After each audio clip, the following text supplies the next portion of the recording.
que fica em Milwaukee, é um dos projetos que nós consideramos projetos chaves da SBTMO, na nossa gestão, na gestão da nossa diretoria, da qual aqui estamos representando eu e o Fernando, e, junto com isto, os outros 2 projetos que nós consideramos chaves também, além de várias outras atividades que realizamos na sociedade, foi um programa de acreditação da SBTMO junto com o FACT, e que nós também estamos começando aqui no Brasil, e uma interação com as sociedades internacionais de transplante, tanto a sociedade americana quanto a europeia, que a gente já começa a participar com os congressos, com participação nos nossos congressos e vantagens para os nossos associados em ambas essas sociedades. Por favor, podemos passar ao próximo.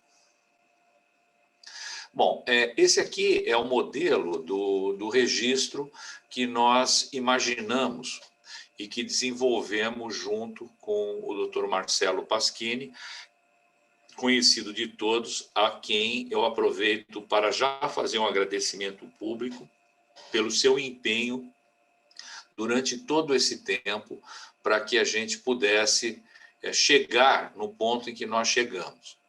E esse ponto que nós chegamos, como vocês podem ver nas 2 bandeirinhas ao lado, ela não é isolada do Brasil. Quer dizer, já existem a mesma experiência com o Canadá e o Japão, que participam do CIBMTR e conseguem, através desse acordo, o mesmo acordo que nós estamos conseguindo, poder mandar os dados e obter, de alguma forma, os dados de registro. Então, vocês veem aí que, basicamente, os centros de transplante encaminham seus dados ao CIBMTR, eles têm, através de formulários específicos, eles têm suas informações através de um sistema de informação retrógrado, que é chamado de databack para os centros, e o CIBMTR, então, junta esse sumário de todos os centros, encaminha para a Sociedade Brasileira de Transplante de Medula Óssea, que tem apenas os dados agregados, nós não temos informação por centro,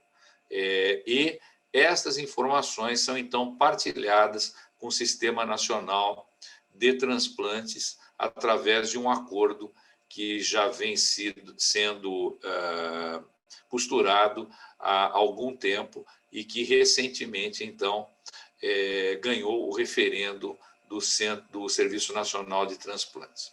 Por favor, o próximo.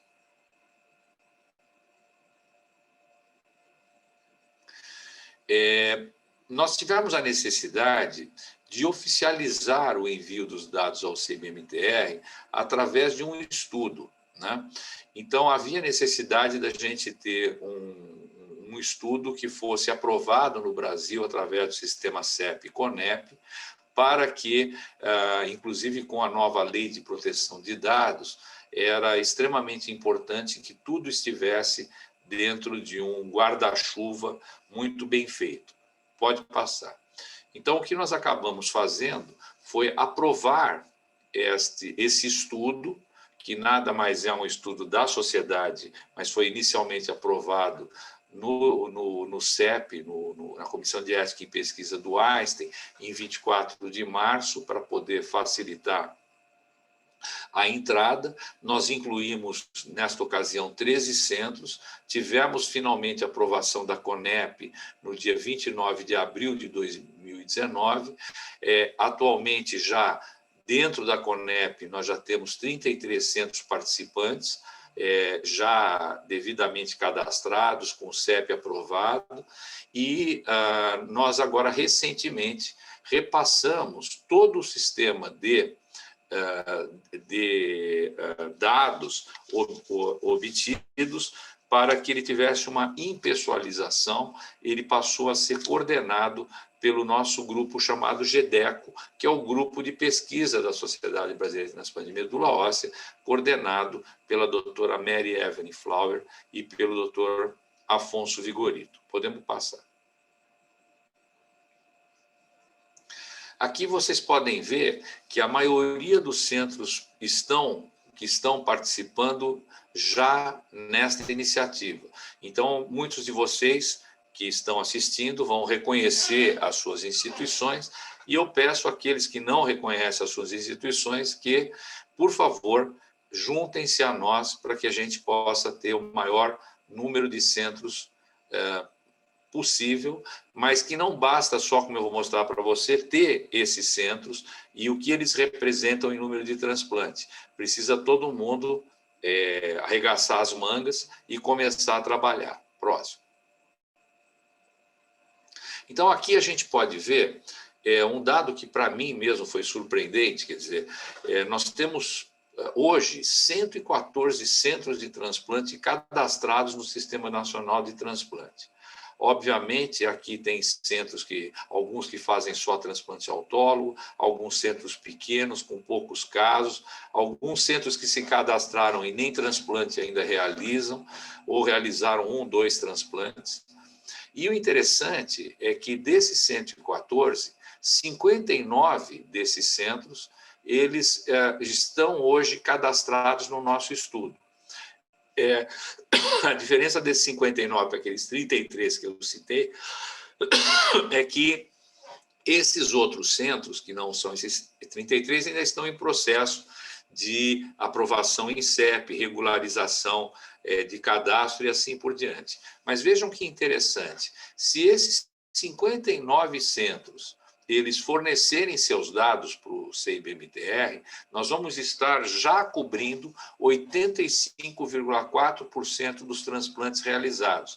Mas, infelizmente, por conta dessa questão de que mesmo aqueles que já fazem parte do estudo ainda não estão totalmente com seus dados dentro do sistema, só 30% deles é que nós temos conhecimento completo dos seus dados. Por favor, o próximo. Então, o que esse registro quer? Esse registro quer um estudo retrospectivo, porque nós temos vários centros que participam há muitos anos do registro. Então, nós optamos por partir de 2008 e um estudo prospectivo até 2027, quando ele deverá ser renovado com o CIBMTR e renovado junto ao CEP e CONEP. Próximo, por favor. Nós temos definidos os termos de consentimento, né? E esses termos de consentimento são importantes para que esses dados possam, então, serem analisados, tanto para adultos como para crianças. Próximo. Ok, diga-me o que você quer buscar. E eu queria deixar aqui uma mensagem final ou mensagens finais da minha apresentação, é que temos muito trabalho pela frente. É fundamental os centros de TMO entenderem que sem dados não conseguimos progredir com o transplante no Brasil. É importante que os centros que se afiliaram passem a realmente fazer parte do programa, preenchendo seus formulários e encaminhando ao CIBMTR. E contamos com todos. E eu gostaria de, então, mostrar para vocês como isso é importante com os dados que a Cíntia Corrêa e depois do Anderson Simeone vão apresentar para vocês de como ter dados passa a ser construir informações relevantes aqui no nosso meio. Então, eu passo a palavra à Cíntia. Cíntia, por favor. Obrigada, doutor Nelson. Pode passar, por favor, Igor. Bom, eu vou pontuar alguns pontos importantes sobre apreciação ética, vem gerando algumas dúvidas, isso é normal, porque muitas vezes não é o dia a dia do investigador principal ou de quem está auxiliando, né, o médico nessa pesquisa. Próximo, Igor. Bom, a gente colocou até a fotinha da Monique. Para quem não a conhece, ela é o nosso ponto principal dentro do CIBMTR para iniciar o processo de afiliação no registro norte-americano. Então, aqui a gente tem um questionário em que está hoje disponível no site do CIBMTR para o centro iniciar a afiliação. depois virá a questão do contrato que você precisa assinar com o registro norte-americano, a questão dos acessos na plataforma no Formsnet 3, onde a gente tem os formulários a serem preenchidos, e no final ela sugere aí o treinamento disponível no CIBMTR. Nós temos também alguns treinamentos que foram realizados ao longo de 2 anos pela AMIO, bem interessante, e temos um tutorial que foi realizado em 2017, ele é rápido, sobre alguns formulários TEDs, aí como sugestão para os novos GDs. Próximo, Igor. O quinto passo, volta só um, por favor. O quinto passo é o estudo que o Dr. Nelson acabou de apresentar, que fez a oficialização do envio dos dados do Brasil ao CIBMTR. Então, é uma sugestão, é um estudo multicêntrico, em que já teve todas as aprovações, tanto de CEPs quanto CONEP, que foi muito importante para nós. Então, para o centro que se afiliar ao CIBMTR, a sugestão é que ele entre também nesse projeto para que esteja conforme a lei brasileira. Próximo. Aqui a gente mostra no próprio contrato do CIB, ele sugerindo, né, que o país ele tenha aí a regularização do envio de dados de acordo com a lei local, tá? Próximo. Próximo. E aí, no item B também fala do TCLE, do TALE, que são os consentimentos que nós aplicamos para os pacientes responsáveis liberarem o uso dos dados. Então, isso é de suma importância para o momento que nós estamos vivendo. Próximo, Igor. Onde nós temos que lembrar da Lei Geral de Proteção de Dados, uma lei que já existe na Europa, nos Estados Unidos, está aí no país, né, nós estamos fazendo as nossas adequações, em que está focada no uso dos dados pessoais. Então, nós temos que tomar aí o maior cuidado possível quando nós utilizamos os dados dos nossos pacientes. Próximo. Aqui é só para lembrar vocês, né, a resolução que rege a pesquisa no país é a 466, aprovada em 2012, e aí a gente tem vários itens, onde se cita o sistema CEP-CONEP.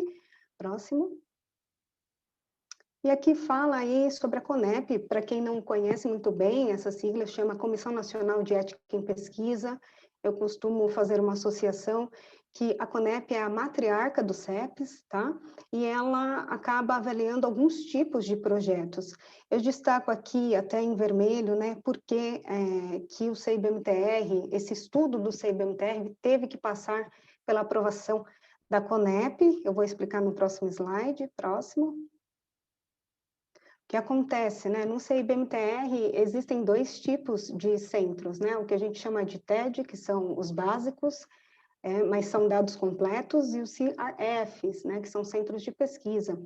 Esses centros de pesquisa disponibilizam os seus pacientes para serem selecionados de forma randomizada, é um algoritmo que existe dentro do registro norte-americano, e de acordo com o que eles estão estudando, e aí eles reembolsam, né, o centro brasileiro de acordo aí com as fichas preenchidas. Então, isso caracterizou esse estudo como um estudo que recebe um patrocínio do exterior, que no caso é esse reembolso que o CIBMTR envia aos centros afiliados. Então, por isso que nós tivemos que passar aí pela apreciação da CONEP. Próximo, por favor.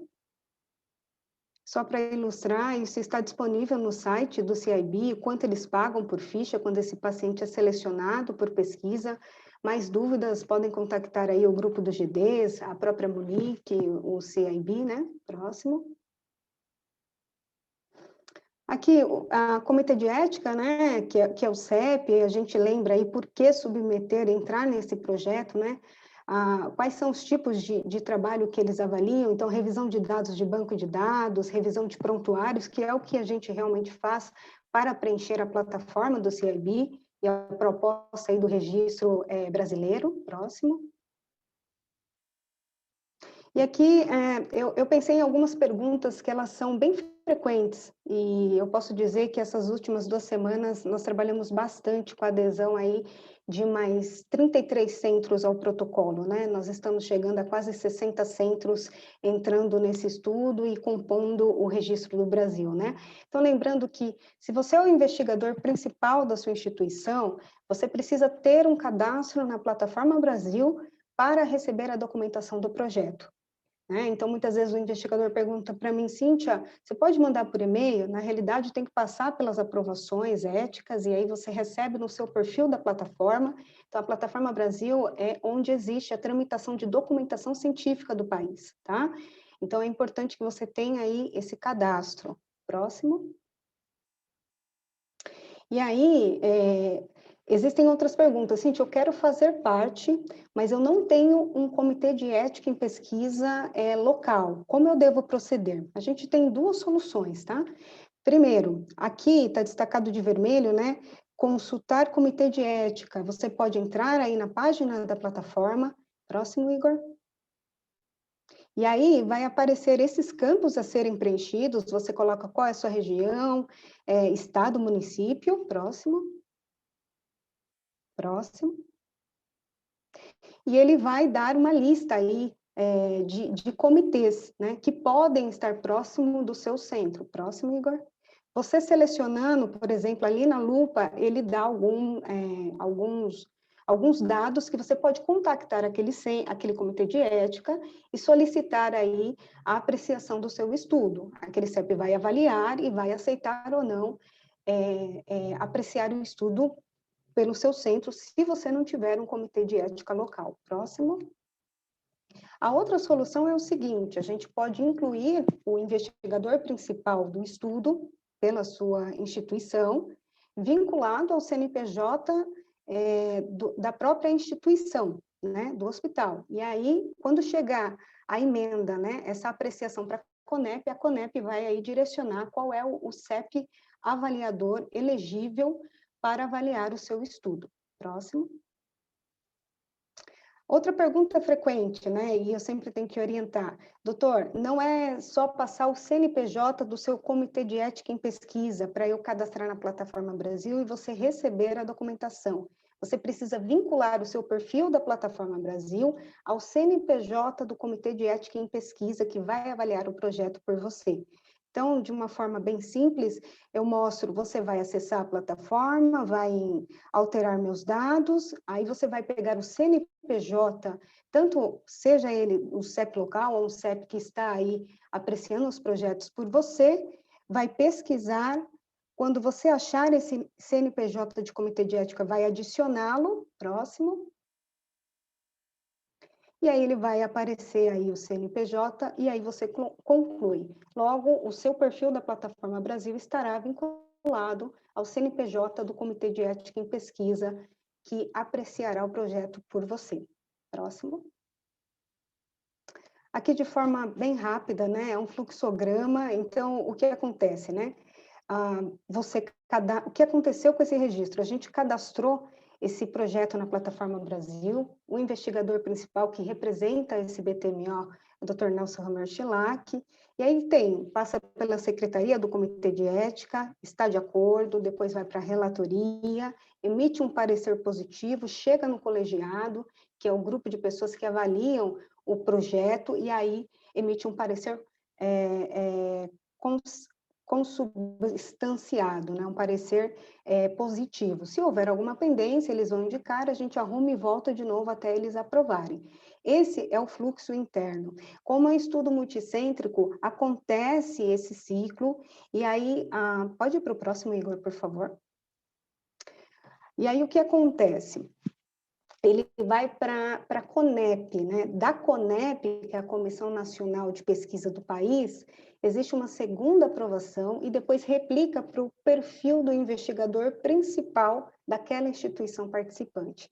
A partir daí, esse investigador principal, ele precisa entrar em contato com o CEP local, verificar se toda a documentação que ele recebeu via Plataforma Brasil está de acordo, tá? Com o que o CEP dele pede para avaliar o projeto.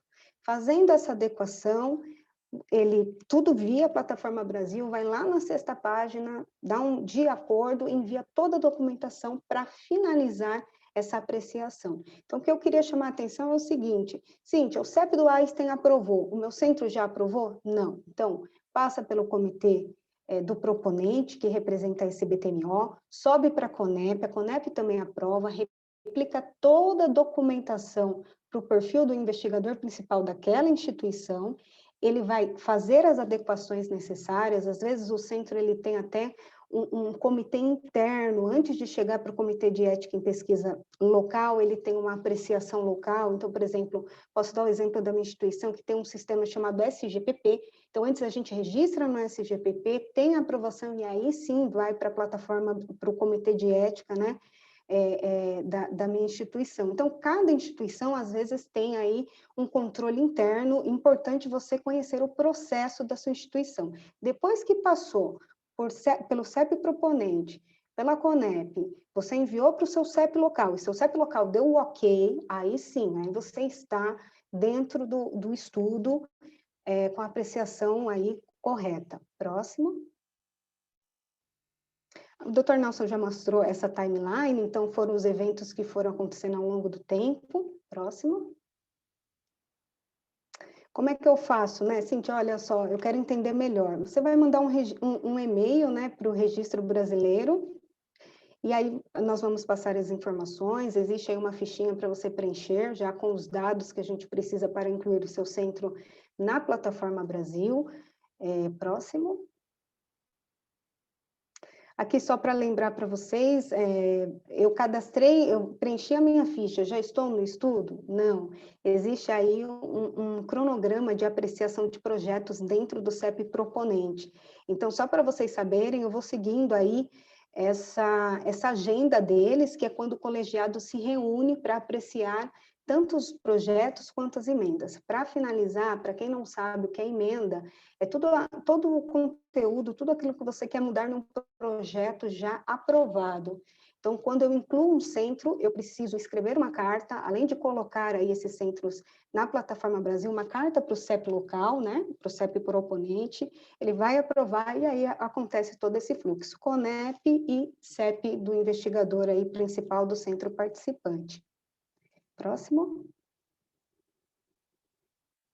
Aqui eu queria agradecer esses 33 centros que estão se esforçando muito, uns para registrar os dados, outros estão finalizando, né, a apreciação local. Próximo.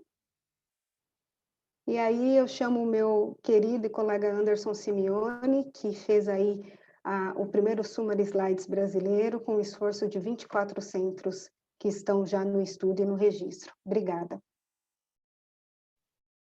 Obrigado, Cíntia. Boa noite a todos. Então, com essa parceria da SBTMO, do CBMTR e a aprovação do projeto, foi possível a gente fazer o primeiro Summary Slide brasileiro para conhecer um pouco dos resultados dos transplantes realizados no Brasil.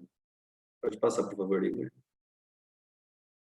Então, esses Summary Slides foram os dados de 2008 a 2019, já está disponível no site da SBTMO. Pode passar, por favor. Então, aqui são os dados do projeto. Os dados foram acessados na plataforma do Data Back to Center em 8 de março de 2020. Próximo. Então, nesse período entre 2008 e 2019, foram um total de 7.264 transplantes de 24 centros participantes. Próximo.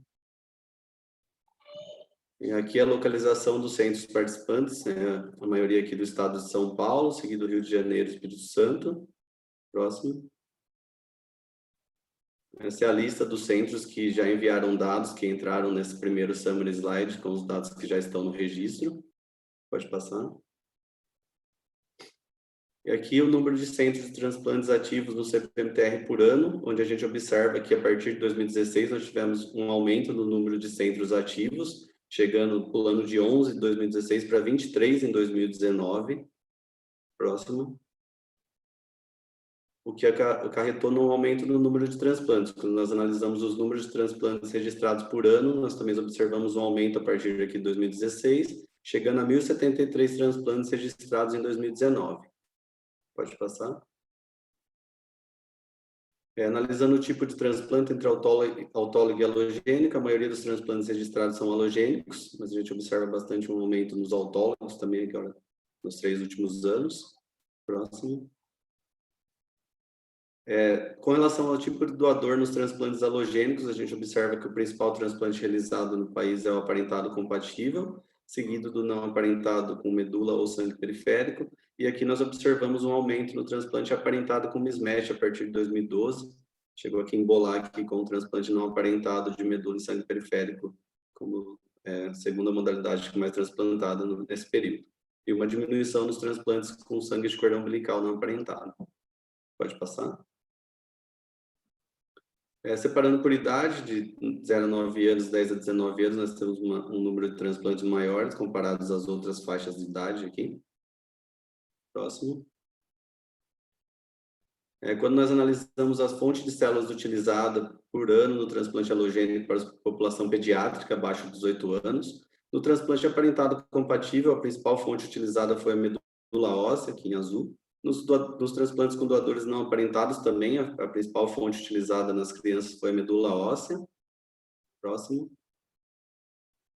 Já nos pacientes acima de 18 anos, no doador aparentado compatível, nós observamos um aumento no uso de células tronco-periféricas aqui nos últimos anos, praticamente igualando, até passando o uso de medula óssea. O mesmo nos transplantes não aparentados, um aumento do uso de CTP nos últimos anos, sendo a principal fonte em 2019. Próximo. No transplante aparentado com mismatch, também analisando a fonte de células utilizadas, a medula era a principal fonte, nós observamos um aumento de CTP a partir de 2015, chegando a ser a principal fonte utilizada nessa modalidade em 2019. Próximo. Ainda no transplante aparentado com mismatch, quando nós observamos as indicações para transplante, as leucemias agudas são a principal indicação, que é LMA, o principal diagnóstico transplantado nessa modalidade, seguido da LMA, da LLA, desculpa, LMA primeiro, LLA inverte. Nós observamos aqui um aumento nos transplantes por SMD e para os linfomas também nos últimos anos. Próximo. Observando a intensidade do condicionamento ainda no transplante aparentado com mismatch, praticamente meio a meio aqui entre o condicionamento mieloablativo e de intensidade reduzida ou não mieloablativo em 2019. Está um pouco dividido. Próximo. Quando a gente olha... Volta um, por favor, Igor. Os dados pela idade do receptor no transplante halogênico, observando que a população acima de 60 anos, nós observamos um aumento do transplante nessa população, acima de 60 e acima de 70, no transplante halogênico. Próximo. O mesmo no transplante autólogo, aqui nos últimos anos, um aumento dessa população, um aumento também aqui no número de transplantes acima de 70 anos. Próximo. Com relação às indicações para transplante no Brasil, nós separamos os dados entre 2008 a 2016, onde a principal indicação era o mieloma múltiplo, seguido das leucemias agudas, e da anemia plástica e outras doenças não malignas. Como nós tínhamos poucos centros de transplantes ativos no registro nesse período, pode haver algum viés do centro que registrava que fazia algum tipo de transplante mais específico para doenças não malignas. Então, nós separamos esse período e analisamos também as indicações entre 2017 e 2019. Pode passar, hein? Que seriam aqui as indicações mais atuais dos transplantes realizados no Brasil, onde a gente observa o mieloma como a principal indicação do transplante autólogo, a LMA e a LLA no transplante halogênico, depois os linfomas, linfoma não Hodgkin e Hodgkin, seguido da SMD. Então, essas são as principais indicações mais recentes nos transplantes realizados no país. Próximo. Quando nós observamos as indicações do transplante halogênico, separado por população pediátrica e adultos, na população até 17 anos, a LLA, a principal doença transplantada, seguida das outras não malignas, e da LMA. Nos adultos, a LMA, a principal doença, seguida da LLA e da SMD. Próximo. Observando as principais doenças transplantadas no TMO halogênico por ano, a gente vê aqui que a LMA é o principal diagnóstico transplantado, seguido da LLA nos últimos anos. Observamos um aumento no número de transplantes para SMD e aqui também para linfoma a partir de 2016. E LMC também aumentando aqui. Próximo. Com os pacientes transplantados por LMA, separando os casos pela fase da doença entre risco inicial, que são os pacientes transplantados em primeira remissão, risco intermediário, que segunda ou mais remissões, e doença avançada, que seriam as doenças ativas, nós observamos um aumento nas indicações de transplante para LMA em risco inicial, provavelmente pelas disponibilidade das avaliações citogenéticas e moleculares atualmente, depois seguido do risco intermediário e da doença avançada. Próximo. Observando a LMA por tipo de doador aparentado, o principal doador transplante realizado é o aparentado compatível. Observamos aqui um aumento no aparentado com mismatch, sendo a segunda modalidade mais realizada, e depois o não aparentado por medula e CTP. Praticamente aqui apenas um cordão que nos últimos anos foi realizado para a LMA. Próximo. Observando o condicionamento utilizado juntando com a LMA e SMD, no mieloablativo, o principal condicionamento utilizado foi o Buflu, seguido do Busai, e no condicionamento de intensidade reduzida ou no mieloablativo foi o TBI com ou sem outras drogas, seguido do Buflu. Próximo. Separando esses dados na população pediátrica e adulta, nós observamos aqui no condicionamento mieloablativo para as crianças, o principal utilizado foi o Busai, com ou sem outras drogas, e nos adultos foi o Buflu. No intensidade reduzida, tanto nas crianças quanto nos adultos, o principal condicionamento foi o TBI com ou sem outras drogas, e aqui nos adultos, bem perto aqui com o Buflu. Próximo. Para os transplantes realizados para LLA, quando a gente observa o risco inicial, intermediário e avançado, assim como na LMA, a gente observa o número de transplantes aqui para o risco inicial e intermediário, foi bem parecido aqui no decorrer dos anos, e um pouco abaixo das indicações de risco avançado, com a doença avançada. Próximo. Quando a gente observa o tipo de doador dos transplantes da LLA, a gente vê aqui no último ano, em 2019, o principal doador utilizado foi o não aparentado com medula ou sangue periférico, seguido do aparentado com mismatch, que tem um aumento significativo aqui nos últimos anos, e depois o aparentado compatível, que teve uma queda de 2008 para 2019. Próximo. Observando também o condicionamento utilizado para os pacientes transplantados por LLA, tanto no mieloablativo como no não mieloablativo de intensidade reduzida, o TBI com ou sem outras drogas foi o principal condicionamento utilizado nas duas modalidades. Próximo. O mesmo a gente observa separando aqui os pacientes entre 0 a 17 anos e maior que 18 anos. No mieloablativo, também o TBI foi o principal condicionamento utilizado nos dois tipos de condicionamento. Para a intensidade reduzida, também o TBI foi aqui nas crianças, com 33%, perto do flumel e outras drogas. E nos adultos, o TBI foi o principal condicionamento utilizado também junto com outras drogas na intensidade reduzida. Próximo. Aqui a tendência dos transplantes autólogos por ano, os principais diagnósticos realizados, o mieloma segue como sendo o principal transplante, o principal diagnóstico realizado, seguido dos linfomas aqui no transplante autólogo. Próximo.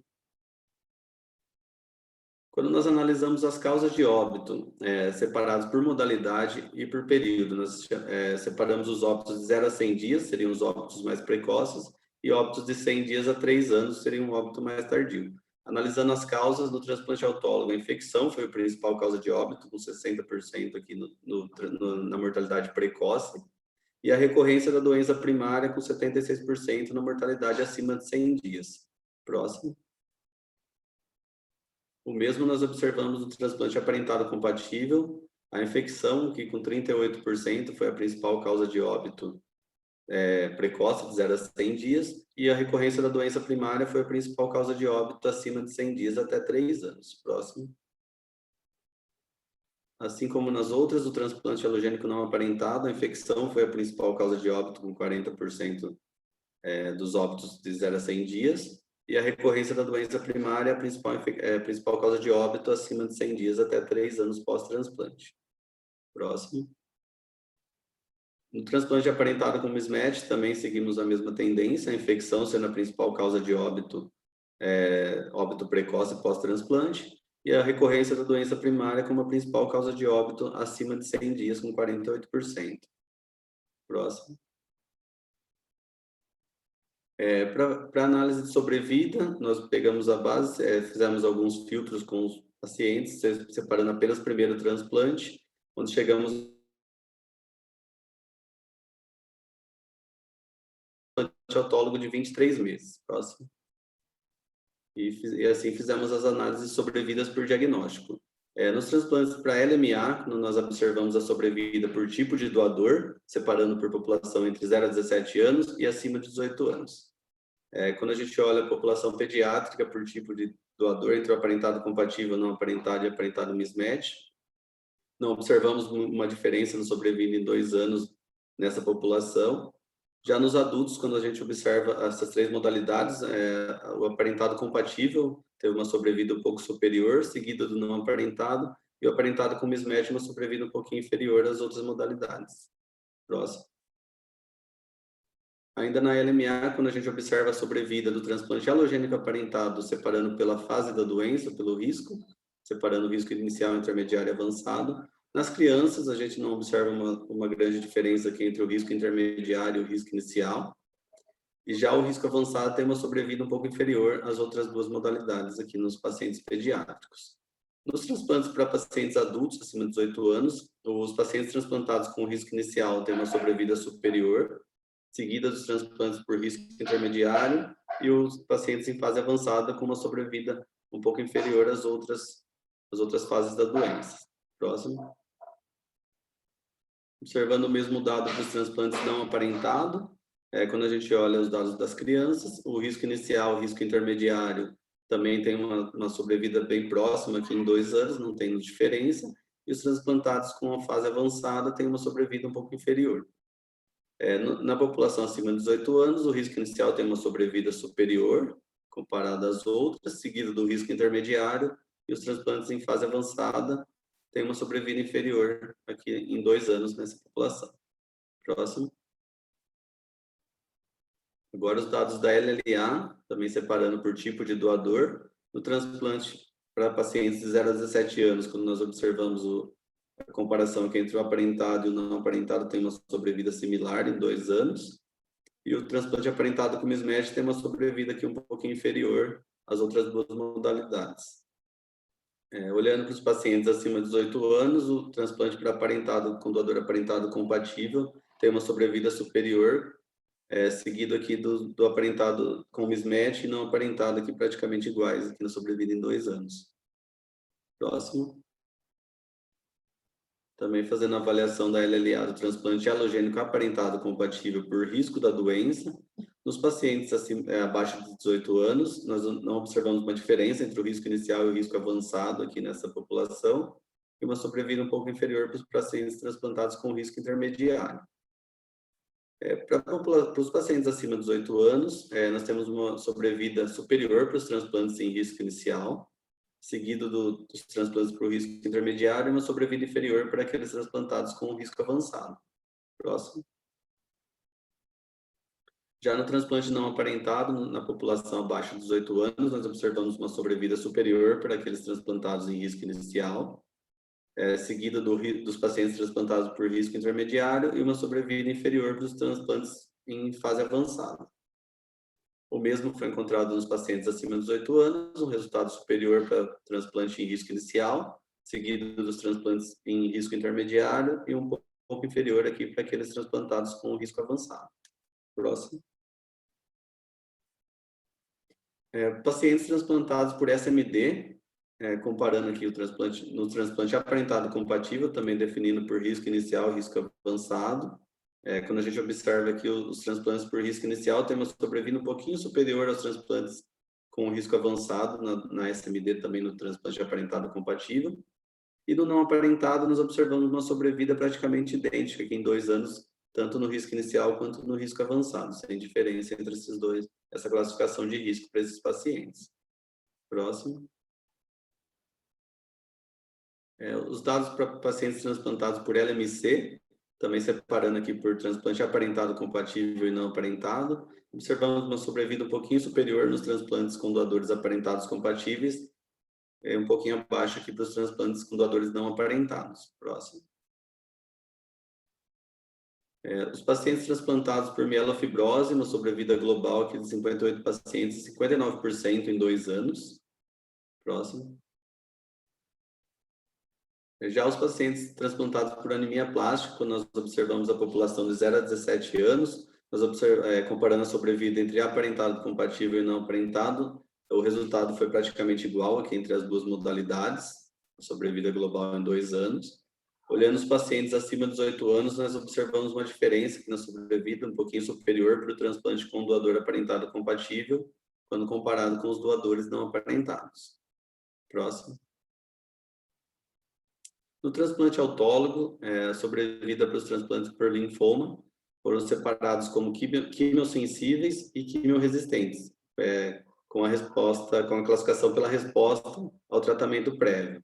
Então, tanto nos transplantes para Hodgkin como para linfoma não Hodgkin, os transplantes que foram quimiosensíveis ao tratamento tiveram uma resposta superior àqueles que foram quimioresistentes, nos dois diagnósticos.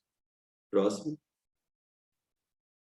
E os transplantes para mieloma múltiplo, realizaram um transplante autólogo, no N de 1.007 pacientes, uma sobrevida global em 2 anos de 83%. Então, esses foram os primeiros dados do primeiro Summary Slides. Agora eu passo a palavra para o Dr. Fernando Barroso. Obrigado.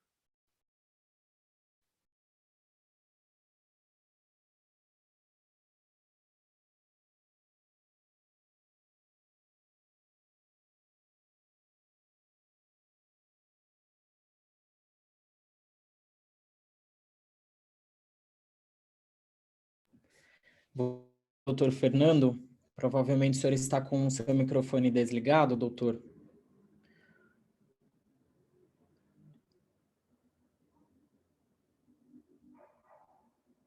Está, o senhor está com o microfone desligado e a sua câmera desligada também, doutor. Pronto, agora lhe vejo. Boa noite a todos, obrigado. Queria agradecer a possibilidade de estar discutindo esse assunto. Como o Nelson colocou inicialmente, é um assunto que foi muito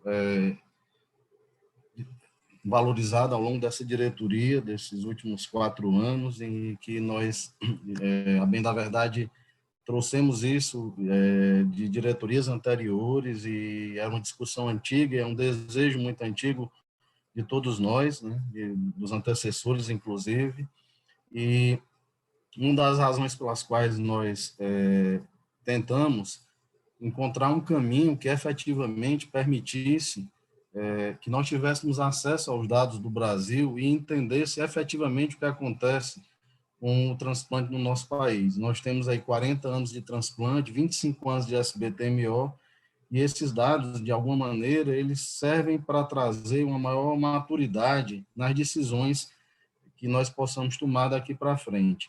Eu vi a apresentação das curvas de sobrevida do Anderson e fiquei imaginando que daqui a 1 ano, 2 anos, 3 anos, nós vamos poder ter curva de sobrevida de mais tempo, e isso vai nos trazer informações talvez até mais robustas e de uma maneira que nos dê mais tranquilidade. Então, o próximo slide, por favor. Então, por que submeter esses dados? É mais ou menos o que eu já coloquei. Isso é algo hoje factível, é possível, tá?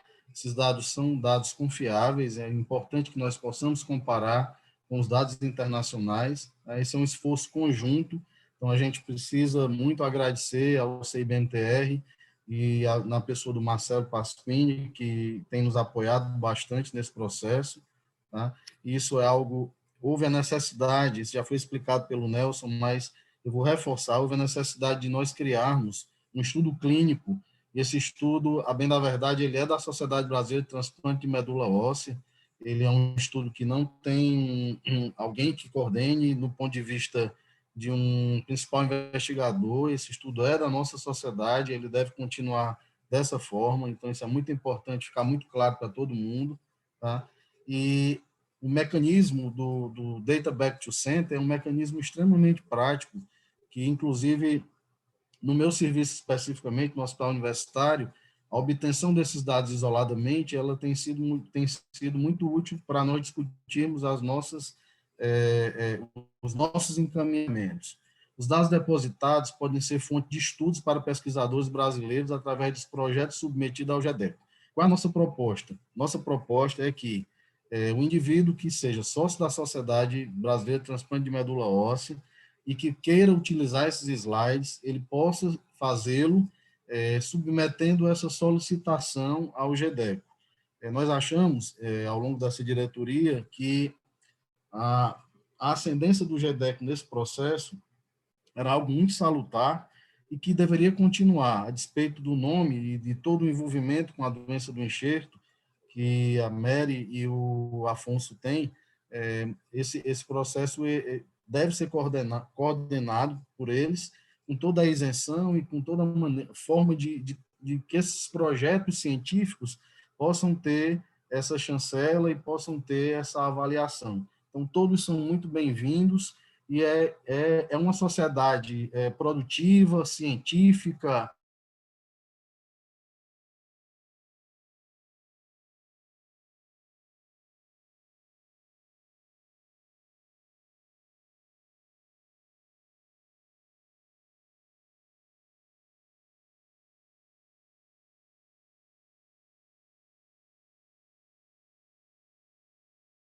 necessários.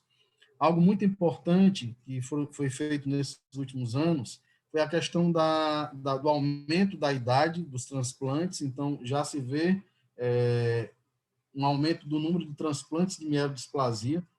Nós temos um registro que também é chancelado pela Sociedade Brasileira de Transplante de Medula Óssea desde 2016, na mielodisplasia, um registro latino-americano. E é muito importante explicar que são duas coisas distintas. Esse registro é um projeto de pesquisa, é um trabalho que registra exclusivamente mielodisplasia e leucemia mieloide aguda secundária mielodisplasia. O registro brasileiro é algo muito maior, amplo, e aí são esses dados que o Anderson apresentou.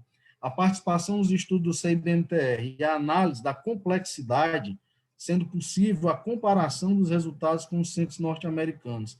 Eu acredito que quando a gente consegue fazer essa comparação e mirar de alguma maneira em dados de serviços de excelência, e os nossos dados às vezes se assemelham a esses dados, isso é motivo de muita alegria e de muita satisfação. Ou mesmo quando isso não se assemelha, é motivo de estímulo para que a gente possa melhorar os nossos resultados.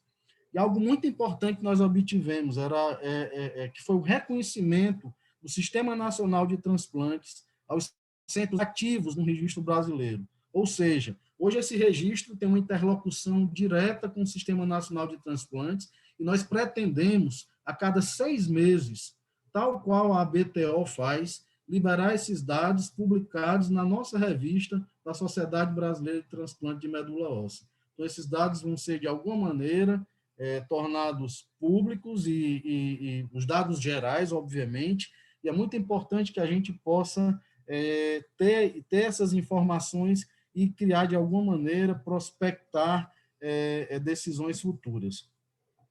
Outro aspecto importante foi a acreditação do FACT. É um esforço muito grande que a gente possa, de alguma maneira, incorporar o FACT no nosso país, inclusive com a discussão sobre valores para serviços públicos e para serviços privados. Próximo, por favor. Esse é o certificado do Registro Brasileiro de Transplante de Células-tronco hematopoéticas, que foi emitido com o apoio do Sistema Nacional de Transplantes. Ele será anualmente dado aos centros que informam os seus dados. É algo que a gente acredita que seja importante, no sentido de que nós vamos poder, de alguma forma, começar, através dessa interlocução, discutir algumas reivindicações que os transplantadores têm feito nos últimos tempos. Próximo, por favor. Queria agradecer a essa oportunidade e dizer que nós todos estamos disponíveis para perguntas, comentários e ouvir as colocações de vocês. Muito obrigado.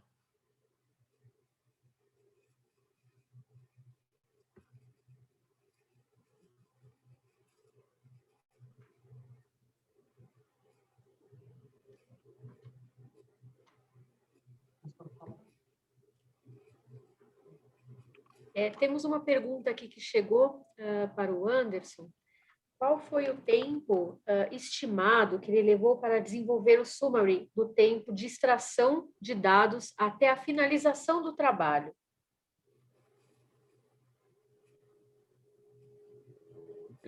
Acredito que foi em torno de 1 mês e meio, 2 meses, passando por toda a revisão, todo o apoio de todo mundo que estava fazendo parte do projeto. Porque como os dados eles vêm bem tabulados, padronizados, fica um pouco mais fácil para a gente fazer esse tipo de análise. Então, não leva tanto tempo para analisar o dado, mas aí toda a discussão, aprovação, acho que 1 mês e meio, 2 meses. Eu acredito que esse ponto que o Anderson enfatizou, a questão de ter dados padronizados, é de suma importância para que esse trabalho continue também no país, né? E a apresentação do projeto no GEDEC foi super importante, porque aí também, como o Dr. Fernando pontuou, a abertura aí para outros trabalhos utilizando a base do país, né? Também um estímulo para os próximos trabalhos que podem surgir com esses centros que mantêm o registro no CIBMTR. Eu entendo, como gerente de dados há mais ou menos 5 anos, que o processo ele não é impossível, mas ele tem várias etapas. E essas etapas sendo cumpridas com diligência e também, ao mesmo tempo, com flexibilidade, vai aí auxiliar o centro a chegar a ser um centro ativo no CIBMTR e com qualidade, né? Então, a gente como gerente, né, Ander, a gente sempre conversa com o grupo de gerentes de dados, com os gerentes em geral, a necessidade de nós registrarmos com qualidade o dado, não é só imputar o dado. Então, todos os treinamentos são bem-vindos, as conversas, os encontros que os GDs fazem toda a última quinta-feira, a última aula foi até do Dr. Fernando de SMD, né? Vem nos auxiliando a isso. Sim, só fazer uma correção, foi 1 mês, né? A gente acessou o dado em março e foi publicado em abril, então foi 1 mês, meio, não 2 meses, desculpa.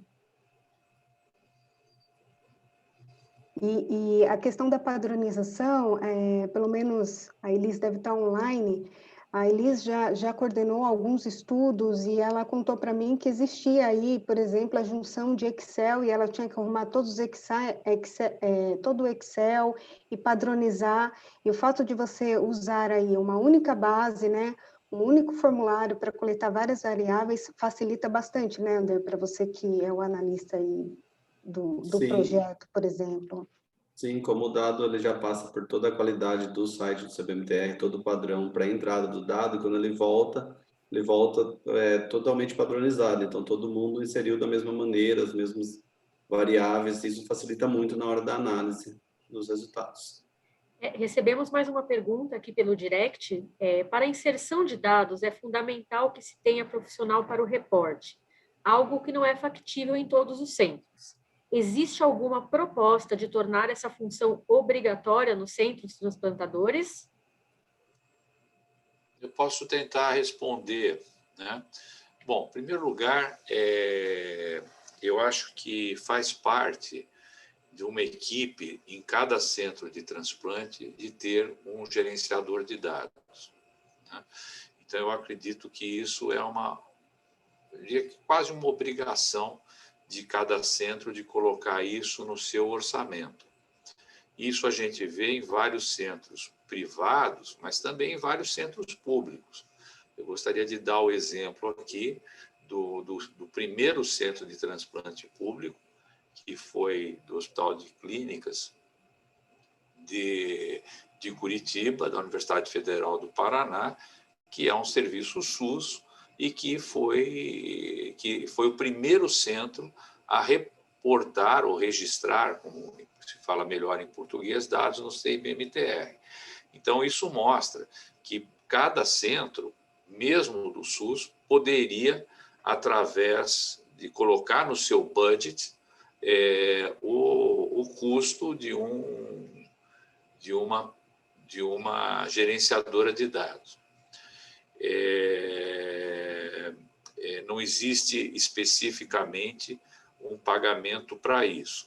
O que a sociedade está tentando fazer, e aqui vai um trabalho que eu gostaria de dizer muito do Dr. Fernando Barroso, que vem tentando cada vez mais aproximar com o SNT nesse aspecto, é a gente tentar que, depois que a gente comece a mostrar que há um engajamento das pessoas no sistema, de que, eventualmente, a gente possa solicitar que haja um reconhecimento deles para aqueles centros que são exclusivamente dependentes do SUS. Mas não é isso, nós não podemos prometer, né? O pessoal da AMIO teve uma iniciativa, através do PRONON, que conseguiu, durante uns 2 anos, pagar gerenciadores de dados nos diversos centros. Não é? Nós não sabemos se isso vai continuar ou não vai continuar, se o PRONON, e também não podemos ficar dependendo de projetos PRONON. Quer dizer, então, eu, na verdade, acredito que cada centro, seja privado ou público, deve tentar colocar no seu orçamento isso. O Fernando, que está aqui nos ouvindo, pode complementar. O Fernando é um centro público de uma universidade federal e que também faz registro de seus dados. Então, acho que até ele pode responder até melhor dentro dessa realidade que é dele. Eu posso dizer para vocês que no nosso centro, que era um centro privado, a nossa vida mudou depois que nós tivemos a possibilidade de ter um gerenciador de dados e com a entrada dessa graça de pessoa extremamente competente, que é a Cíntia, né? Então, isso trouxe vantagens para o centro, que não é simplesmente o fato de registrar dados, mas o fato de você produzir melhorias baseado naqueles dados que você conhece do seu próprio centro. Então, eu acho que é obrigatório que cada centro faça isso, se não é para simplesmente registrar no CIBMTR, para melhorar a qualidade do seu atendimento com base no conhecimento dos seus dados. Fernando, você poderia complementar essa resposta, por favor? Claro, obrigado, Nelson. Eu achei a pergunta excelente, eu entendo perfeitamente isso, em função da minha origem, primeiro, ser um centro público, e, de fato, isso não está no escopo, e é exatamente esse processo de amadurecimento que a gente quer que o transplante desenvolva a ponto de mostrar que vai ser necessário, cada vez mais, que esses dados tenham que ser, de alguma maneira, registrados e a gente possa começar a trabalhar buscando alguma diferenciação desses centros. Então, eu acho que isso só vai acontecer se nós efetivamente tivermos essas iniciativas iniciais que tivemos, né, e a gente possa, de alguma maneira, oferecer um resultado, mostrar que é possível fazer isso com qualidade. Porque eu acho que a discussão mais importante, que talvez seja superior até a registro ou não registro, é que não é só transplante, precisa ter qualidade no transplante. Então, nós precisamos avançar nesse aspecto. Nós precisamos saber os nossos resultados. Tá? Então, é importante, é fundamental que aquele valor que está sendo destinado para o pagamento através do SUS ou dos convênios, principalmente do sistema público, que a gente entenda efetivamente aonde esse dinheiro está sendo alocado e qual é o resultado que isso representa, e que a gente possa, de alguma maneira, desenvolver uma reivindicação de melhoria nessa remuneração. O sonho, o desejo, é que a função do gerenciador de dados ela seja algo obrigatório para que um centro possa ser credenciado, e que isso seja, dentro da gestão, tanto pública como privada, algo obrigatório, para que o registro dos dados passe a ser algo essencial para todos, tá? Então, é muito importante entender que isso é um processo de amadurecimento, tá? Eu acredito que nós estamos, de fato, construindo uma história. Isso eu tenho convicção de que, com o passar dos anos, nós vamos ter um transplante de uma maneira, inclusive com a incorporação da terapia celular, porque agora nós estamos fazendo registro de transplante de medula óssea, mas nós certamente teremos que fazer, como os Estados Unidos estão fazendo, registro de terapia celular, como a Europa está fazendo, através do EBMT. Então, são muitos processos, são terapias de alta complexidade que precisam, de alguma maneira, de resultados transparentes e que mostrem efetivamente critérios científicos, tais como tem se mostrado com curvas de sobrevida confiáveis, com curvas de sobrevidas, e que o método científico esteja aplicado de uma forma inquestionável. Então, isso nós só vamos conseguir se nós tivermos esse encaminhamento cada vez maior. Então, eu entendo que é difícil, tá? Cada centro encontra a sua solução, mas a gente precisa, de alguma forma, tornar isso de maneira mais democrática, né? Que os outros centros possam ter. E como o Nelson bem colocou, eu acho que quem precisar de ajuda tem que procurar a gente, procurar a Cíntia, procurar o Anderson, a Elis, a Bruna e todo o time dos GDs, e que eles se ajudam muito, tá? Então, eu acho que isso é muito importante. Obrigado. Só para finalizar aqui, eu queria dizer duas coisas. A primeira é que GDs são quase Jedis. Então, eles vão ajudar vocês a fazer tudo aquilo que for possível. E o nosso grupo de Jedis aí são fantásticos. E eles se conversam entre si, têm reuniões. Então, eu queria convidar todos vocês para a gente finalizar o nosso simpósio pelo adiantado da hora, né? Agradecer a presença de todos, agradecer o Fernando, o Anderson, Cíntia, o nosso pessoal da SBTMO Eventos, Tati, Igor, e convidar a todos para o 6º encontro de gerenciadores de dados do transplante, que será no dia 5 de outubro, no pré-congresso da Sociedade Brasileira de Transplante de Medula Óssea. Então, lá, vocês terão a oportunidade de ter uma discussão maior, e eu proponho que aqueles que têm gerenciadores de dados encaminhem os gerenciadores de dados, os que não têm, que improvisem o gerenciador de dados, que seja parcial, com tempo parcial, um médico ou uma enfermeira do seu serviço, que possa estar vendo que isso não é um bicho de 7 cabeças, que é possível ser feito com uma certa dedicação, principalmente aqueles centros que não têm um número tão significativo de transplantes, né? Hoje a gente vê, por exemplo, aqui, o Anderson representa aqui talvez o centro com maior volume de transplantes de medula óssea do Brasil, que é o centro de Jaú.